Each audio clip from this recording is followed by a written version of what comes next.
अस्सलाम वालेकुम नाजरीन, मैं हूं योगी जैगम अब्बास और आप देख रहे हैं हमारा चैनल जिस पे हम हेल्थ से रिलेटेड जितनी भी चीज़ें हैं, एक्सरसाइज के हवाले से, योगा के हवाले से, डाइट के हवाले से बात करते हैं।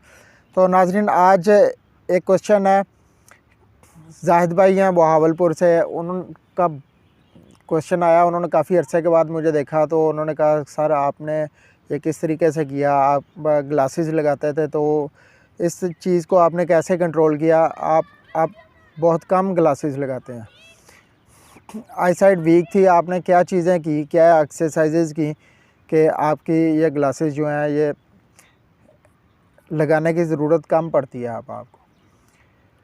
नाजरीन, ये बिल्कुल भी आप इस प्रॉब्लम को ठीक कर सकते हैं, आपकी आई साइट ठीक हो सकती है। उसके लिए कुछ एक्सरसाइजेज़ हैं और कुछ खाने पीने के हवाले से भी बात करूँगा।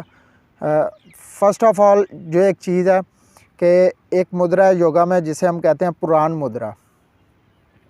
आप पुराण मुद्रा को करें। इसके करने का तरीका ये है कि आपने अपनी लिटिल फिंगर और रिंग फिंगर, इन दोनों फिंगर्स को आपस में टच करना है, दबाना नहीं है। इस मुद्रे को आप 15-20 मिनट डेली करें। 20 मिनट, अगर आप 2 टाइम पे कर रहे हैं तो आप 15-15 मिनट कर लें।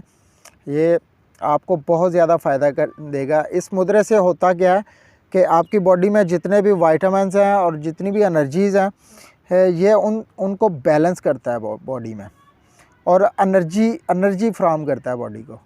इसके अलावा एक चीज़ है कि कुछ लोगों का फोकस ठीक नहीं होता है, कुछ लोगों को एक्सिस में ग्लासेस लगी होती हैं।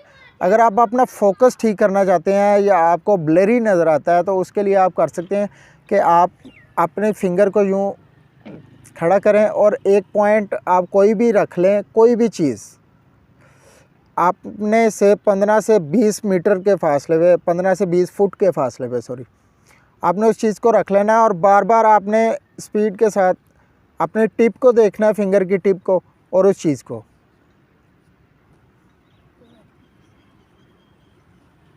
तो इससे आपने ये करना है 2 मिनट 3 मिनट करने के बाद आपने 1-1.5 मिनट करें, उसके बाद थोड़ा सा रिलैक्स करें 30 सेकंड का, उसके बाद फिर से करें।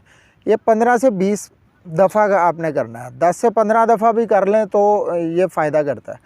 और थर्ड जो नाजरीन इसमें चीज़ है, आपने कोई भी ऑयल लेना है, अपने जो थंब के टिप्स हैं उनके साथ अपने पाँव के जो टिप्स हैं थंब के,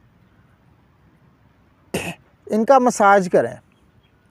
ये आप 30 मिनट से लेके 45 मिनट तक, 1 घंटा भी कर लें तो इसका जितना भी आप मैक्सिमम करेंगे उतना ज़्यादा फ़ायदा होगा। नाज़रीन, खाने पीने के हवाले से बात कर लेते हैं। एक तो चीज़ मैं आपको बताता हूँ जो अभी सर्दियों में आप कर सकते हैं कि आपने सौंफ ले लेनी है, और सौंफ लेने के बाद आपने गाजर का जूस लेना है और उसको सौंफ को पूरा भिगो देना है उसमें, कि बर्तन में जहाँ तक सौंफ है उससे 1-1.5 इंच ऊपर तक वो गाजर का जूस होना चाहिए। और अगर वो 3-4 घंटे में सूख जाता है तो आप थोड़ा सा मज़ीद जूस ऐड कर लें उसमें गाजर का। और गाजर का जूस के लिए यह है कि उसे थोड़ा सा भून लें। अगर आप भूनते नहीं हैं तो इसमें जो फंगस लगने का डर होता है, अक्सर लोगों को बताया जाता है तो वो क्या करते हैं, वो जब बनाते हैं तो इसमें फंगस पैदा हो जाती है। अगर आप गाजर के जूस को थोड़ा सा भून के किसी चीज़ के साथ उसमें डालेंगे तो ये जल्दी इसमें फंगस नहीं लगेगी। और वो जूस बिल्कुल जो है सौंफ के अंदर जब खुश्क हो जाए तो आपने उस सौंफ को कूट लेना है, कूट के और उसका सफ़ूफ बना के, उसका पाउडर बना के अपने पास रख लें और उसे 1 चम्मच सुबह शाम इस्तेमाल करें। सुबह नहार मुँह, रात को खाने के 1-1.5 घंटे के बाद आप उसे इस्तेमाल करें। इससे बहुत ज़्यादा फ़ायदा होगा। चने बहुत ज़्यादा फ़ायदा करते हैं, बादाम बहुत ज़्यादा फ़ायदा करते हैं आपकी आई साइट को इम्प्रूव करने के लिए। अच्छा, ये चीज़ें तो फ़ायदा करती हैं। अब हम बहुत सारी ऐसी चीज़ें यूज़ कर रहे हैं, खा रहे हैं कि जो आई साइट को वीक करती हैं। उन पे भी बात करना बहुत ज़रूरी है। वो कौन सी चीज़ें हैं जो जिनकी वजह से हमारी आई साइट वीक होती है।